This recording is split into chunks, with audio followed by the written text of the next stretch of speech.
தற்போது வந்த தகவல் பார்த்தீங்கன்னா, நேற்றைய போட்டியான இங்கிலாந்து மற்றும் வெஸ்ட் இண்டீஸுக்கு இடையேயான 2வது T20 போட்டியில் பார்த்தீங்கன்னா, டாஸ் வென்ற இங்கிலாந்து அணி பந்துவீச்சை தேர்வு செஞ்சுருந்தாங்க.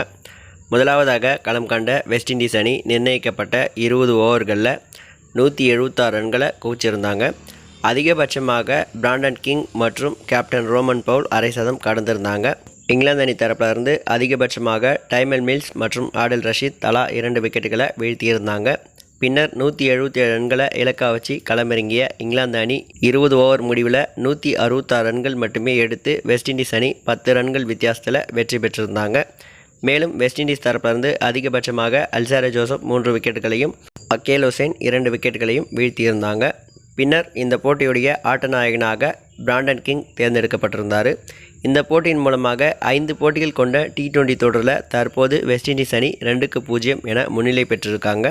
இதை பற்றி உங்களுடைய கருத்து என்ன அப்படின்றத மறக்காமல் கமெண்ட் பாக்ஸில் ஷேர் பண்ணுங்கள். மேலும் இது மாதிரி இன்ட்ரெஸ்டிங்கான தகவல் நீங்கள் தெரிஞ்சு நினச்சிங்கன்னா நம்ம சேனலை மறக்காமல் சப்ஸ்கிரைப் பண்ணிக்கோங்க. தேங்க்யூ ஃபார் வாட்சிங்.